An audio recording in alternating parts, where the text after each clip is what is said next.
أعوذ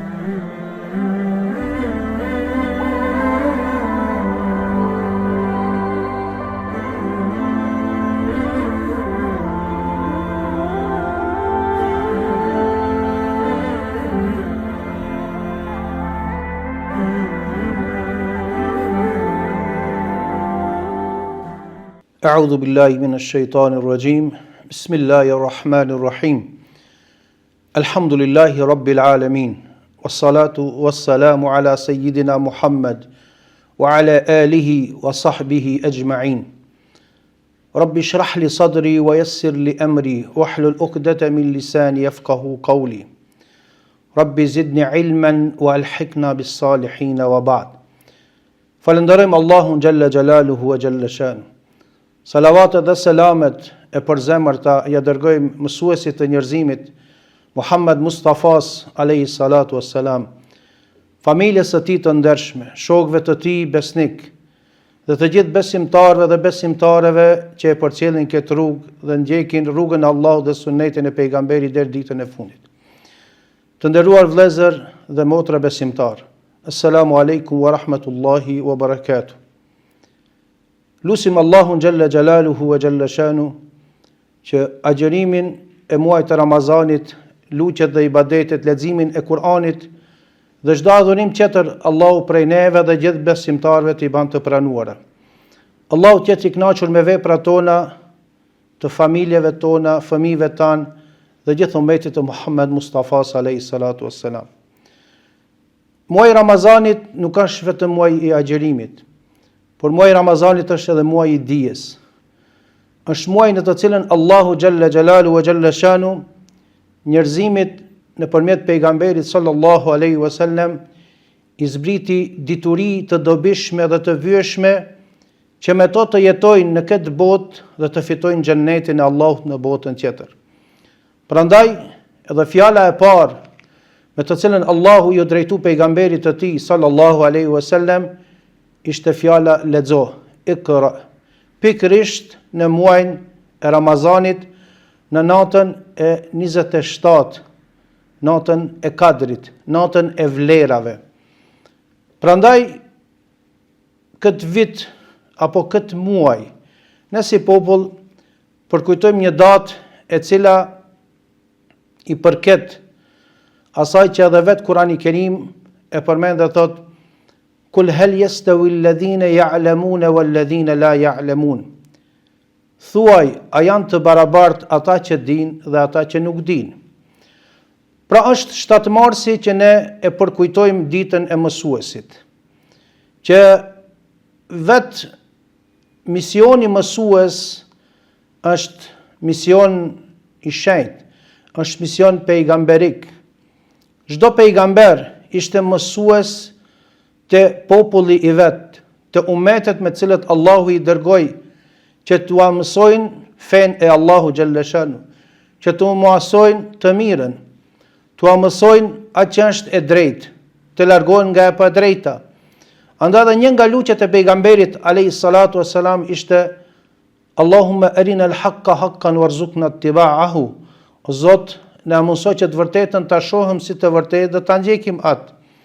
Prandaj edhe ajetin që e lexuam të nderuar vëllezër dhe motra është se Allahu pyet, a janë të njëjtë ata që dinë dhe ata që nuk dinë? Çdo tendencë dhe çdo shpekulim dhe çdo e pavërtet se Islami njerëzimin e lën të prapambetur, nuk është fe e dijes. Ne u themi të vërtetën atë që e ka thënë Allahu Gjelle Gjelalu wa Gjelle Shanu, se pikërisht muaji Ramazanit është muaji në të cilin pra diturit janë të shumta, si leximi i Kur'anit, si ligjëratat, si mësimet dhe këshillat që jipen në çdo send, qofshin në rrjete sociale, në televizione, në xhami, në konferenca të ndryshme që jep të kuptojmë se Islami është fe e dijes. Islami është fe në të cilën Allahu Gjelle Shanu i ngrit të diturit ndaj adhuruesve. Prandaj edhe ajo me të cilën Ademi a.s. e meritoi atë sejdën e nderimit ishte dituria, ku Allahu i pyeti melekt dhe më pas pyeti Ademin, babën tonë të parë, Ademin a.s. ku tha se Allahu Ademit ja mësoi të gjitha emrat. Do thot i dha dituri dhe kjo e bëri më të ngritur dhe më të vlerësuar tek Zoti se krijesat e tjera, dhe ajo me të cilën Zoti e dalloi dhe e nderoi njeriu është logjika që të shfrytëzohet në punë dhe në vepra të mira. Prandaj Allahu thot në Kur'anin e Kerim në surën Al-Mujadala, Yarfa'illahu alladhina amanu minkum walladhina utul ilma darajat, wallahu bima ta'maluna khabir. Allahu thot i ngrit dhe i lartëson ata që besun prej jush dhe i lartëson në shkallë më të larta atyre të cilëve u dha dituri.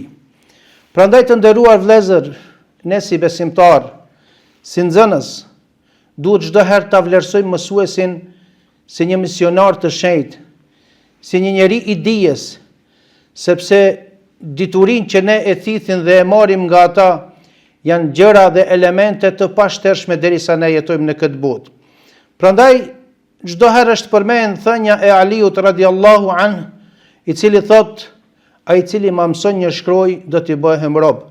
Këtu shihet respekti dhe nderi që i bëhet mësuesit, që vërtet këtë nder dhe këtë respekt duhet sot ta gëzon mësuesi, hoxha, profesori, çdo i ditur i cili na mëson dhe na jep elemente të mira të dijes. Andaj, mësuesi është shembulli më i mirë për nxënësit, sepse nga ai buron çdo send e mirë, sepse ai na mëson sendet e mira në jetë. Prandaj ne nuk duhet asnjëherë ta zbehim dhe ta humbim respektin ndaj mësuesve tanë, të cilët ishin të parët që neve na drejtuan dhe na udhëzuan në rrugën e mirë, në rrugën e drejtë, në rrugën e diturisë. Hasan al-Basri radiallahu anhu thot, ngjyra e cila deri prej pendës së dietarit thot peshon me gjakun e dëshmorit. Po ashtu thot, po ngjyra e pendës së dietarit vjen më e rëndë se gjaku i dëshmorit. Ç'o deshti të na thot me kët Hasan al-Basri, ki mësues i madh i këtij ummeti, se mësuesi është ai i cili e mësoi mujahidin se ç'është xhihadi, se ç'është rruga dhe të vdesësh dhe të bëhesh dëshmor për hir të Allahut xhallashanu. Prandaj e tha lutjen që ne e themi në namaz, Rabbana atina fid dunya hasana wa fil akhirati hasana wa qina adhaban nar. Zot na jep të mira në këtë jetë dhe të mira në jetën tjetër. Ai tha dhe na ruaj nga dënimi i zjarmit, tha e mira në këtë jetë tha është dituria dhe adhurimet, kurse e mira e ahiretit është xhenneti. Po ashtu tregohet se Lukmani el Hakim, Lukmani i urtë, që Allahu e sjellë një shembull të mirë, një mësues i mirë, një prind i mirë që e edukoi djalin e tij që ta ndjek të mirën, ta ndjek rrugën e Zotit dhe të bëhet i mirë në mes të shoqërisë ku jeton, tha: O biri im, qëndro gjithmonë me dietarët, mos u ndaj kur prej tyre, sepse ashtu siç Allahu ringjall tokën me begatit e shiut që vjen nga qielli, ashtu i ringjall edhe zemrat me dritën e urtësisë.